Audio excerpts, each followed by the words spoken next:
एक लड़का एक लड़की से अपने प्यार का इजहार करता है। लड़की ये बात सुनकर तिलमिला जाती है, अपने माँ बाप को बताती है और फिर वो अपने माँ बाप के साथ जाकर थाने में एक शिकायत दर्ज कराती है लड़के के खिलाफ कि वो उसे परेशान कर रहा है। पुलिस वाले उस लड़के को हिरासत में लेते हैं और शांति भंग करने के आरोप में उस पर एक चालान लगा दिया जाता है। इस बात से वो लड़का इतना नाराज हो जाता है कि वो लड़की से बदला लेने की ठान लेता है। एक तरफा प्यार की आग में जल रहे उस आशिक ने उस लड़की से बदला लेने के लिए कुछ भी करने को तैयार था और लड़की को ये नहीं पता था कि उसकी यही गलती उसके छोटे भाई की मौत की वजह बनने वाली है। नमस्कार, मेरा नाम है मोहम्मद आसिम और आप देख रहे हैं क्राइम तक। मेरठ में एक 8 साल का बच्चा जिसका नाम बंसीराम है, उसकी हत्या कर दी गई थी और जो उसकी हत्या हुई थी वो एक तरफा प्यार की वजह से हुई थी। आरोपी बच्चे की बहन से एक तरफा प्यार करता था, मगर करीब 3 महीने पहले आरोपी ने उसकी बहन से अपने प्यार का इजहार तो किया, लेकिन उसकी बहन ने आरोपी के खिलाफ थाने में शिकायत कर दी थी। पुलिस ने आरोपी को उस वक्त हिरासत में लेने के बाद शांति भंग की धाराओं में चालान कर दिया, जिससे आरोपी नाराज हो गया। तभी से वो लड़का उस लड़की से बदला लेना चाहता था और आरोपी ने बच्चे की बहन का अपहरण कर उसकी हत्या की धमकी दी थी। वहीं बच्चे के परिवार वालों का इस मामले पर कहना है कि अगर पुलिस थोड़ी सी सख्त कार्रवाई करती तो शायद उनका बेटा जिंदा होता। ये पूरा मामला मेरठ का है, जहां निर्दोष सिंह ने पुलिस को बताया कि उनका 8 साल का बेटा बंसी मंगलवार से लापता है। परिवार ने बच्चे को अपने जो जान पहचान वाले थे वहां पता किया, आस पड़ोस में पता किया, काफी खोजबीन की, लेकिन वो नहीं मिला। फिर बुधवार सुबह 6 बजे किसी ने परिवार को फोन करके बताया कि बच्चे की लाश मलियाना के पास हरमन सिटी में पड़ी हुई है। लाश की सूचना पर परिवार के लोग वहां मौके पर पहुंचे तो देखा कि निर्माणाधीन मकान की नींव में पिलर के पास गड्ढे में बच्चे की लाश पड़ी थी। लाश को देखा तो वो उनका बेटा निर्दोष सिंह का बेटा बंसी ही था। अपने बेटे की लाश देखकर परिजन बदहवास हो गए, वो हैरान थे। तुरंत पुलिस को इत्तला दी गई। पुलिस मौके पर पहुंची। पुलिस ने लाश को उठाया तो देखा गले पर उस बच्चे के चोट के निशान हैं।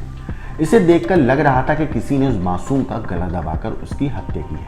वहीं रिश्तेदारों ने तहरीर दी। उसमें सुमित नाम के व्यक्ति पर बच्चे की हत्या का उन्होंने सीधा आरोप लगाया। रिश्तेदारों का कहना था कि मलियाना का ही एक लड़का है रहने वाला सुमित, वो उनके परिवार से काफ़ी रंजिश रखता है और उनके बीच में कुछ गलत ठीक नहीं चल रहा है।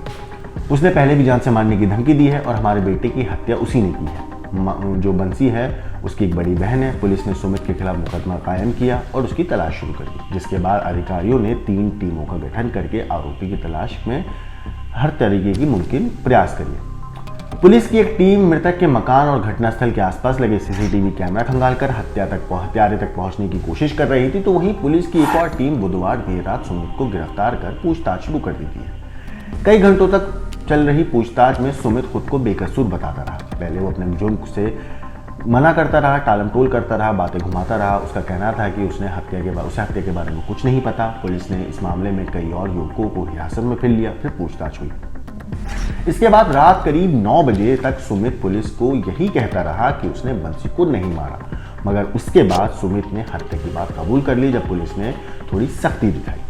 आरोपी सुमित ने बताया कि मैं बंसीराम की बहन संगीता से एक तरफा प्यार करता था। करीब 3 महीने पहले मैंने संगीता से अपने प्यार का इजहार किया था, जिसके बाद संगीता ने परिवार वालों के साथ टीपी नगर थाना जाकर मेरे खिलाफ तहरीर दी थी। पुलिस ने संगीता की तहरीर पर मुझको गिरफ्तार कर लिया था। शांति भंग की धाराओं में पुलिस ने मेरे खिलाफ चालान कर दिया था। तभी से मैंने संगीता के अपहरण और उसके भाई की हत्या की पूरी योजना बनाई थी।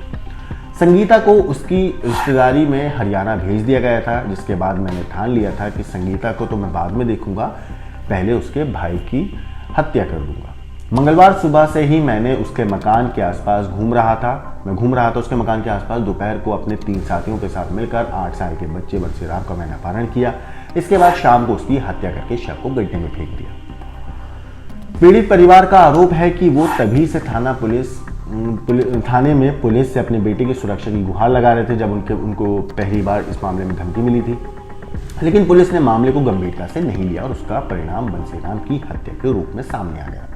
इस पूरे मामले पर मीडिया रिपोर्ट्स के हवाले से अगर मैं आपको बताऊं तो पुलिस का कहना है कि सुमित को गिरफ्तार कर लिया गया है, उससे पूछताछ जारी है। जल्द बच्चे की हत्या का सही खुलासा भी किया जाएगा, ऐसा पुलिस का कहना है। मीडिया रिपोर्ट्स के हवाले से अगर मैं आपको बताऊं, देखिए, आज सुबह थाना टीपी नगर को सूचना मिली कि हरमन सिटी के पास ग्राउंड में एक बच्चे को मार कर दबा दिया गया है। सूचना मिलती है, पुलिस द्वारा मौके पर पहुँच के शव को बरामद किया गया। शव की पहचान बंसी पुत्र कृष्ण निवासी शिवपुरम, जो कि मलियाना के रहने वाले हैं, उनके रूप में हुई। बच्चा कल से ही रात से लापता था। इस पूरे मामले का संज्ञान पुलिस द्वारा ले लिया गया है। पुलिस शव की पंचनामा कराकर पोस्टमार्टम कराया जा रहा है तथा इसमें टीम गठित कर दी गई है, जिससे सीसीटीवी पे एक टीम लगाई गई है। कुछ टीमें जो आसपास के लोग हैं उनसे पूछताछ करिए। इसमें जल्द से जल्द पुलिस द्वारा खुलासा किया जाएगा। सर तभी क्या बताया जा रहा है मोटिवेशन? देखिए, अभी मोटिव का अभी हम लोग जैसे मैंने बताया टीम बनाई गई है। मोटिव का हम लोग प्रयास कर रहे हैं इसका मोटिव जानने के लिए, क्यों बच्चे के 8 साल के बच्चे को गला दबा के मारा जा सकता। लेकिन जो कहानी अभी तक सुमित ने बताई है उससे साफ पता चल रहा है कि सुमित एक तरफा प्यार के साथ साथ उस बदले की आग में जल रहा था, जहां पर उसे थाने में जाकर उसके खिलाफ कार्रवाई की गई थी। जो थाने में लड़की ने कंप्लेन दर्ज कराई थी और शांति भंग की धाराओं में उसका चालान हुआ था, तो इसी से वो नाराज़ हो गया था कि मैं जिस लड़की से प्यार करता हूँ उसने मेरे खिलाफ इतना बड़ा कदम उठा लिया। उसने एक तो मेरा प्यार एक्सेप्ट नहीं किया और किया भी नहीं, साथ ही थाने में मुझे एक अलग रुसवाई का सामना करना पड़ा। उसी एक तरफा प्यार के साथ साथ अब वो बदले की आग में जलता रहा और इसी बदले की आग में जलते हुए उसने इस पूरी वारदात को अंजाम दिया। मगर अपराधी भूल जाते हैं कि थोड़ी देर का गुस्सा उनको इस तरीके की वारदात करने के लिए उकसाता है, और अगर उस वक्त वो अपने गुस्से पर काबू कर ले तो शायद इस तरीके के अपराधों से वो बच सके और जुर्म की राह पर चलने से वो बचे जा सके। लेकिन अपराधी ने अपराध किया, पुलिस ने उसे गिरफ्तार किया और अब पुलिस इस मामले में तफ्तीश कर रही है हर एंगल से और पता लगाने की कोशिश कर रही है कि सुमित का इस पूरे मामले में साथ और किस किस लोगों ने दिया था। स्टोरी के ऊपर कोई भी अपडेट आएगी तो हम आपको ज़रूर बताएंगे। बाकी देश और दुनिया की क्राइम की खबरों के लिए देखते रहिए क्राइम तक।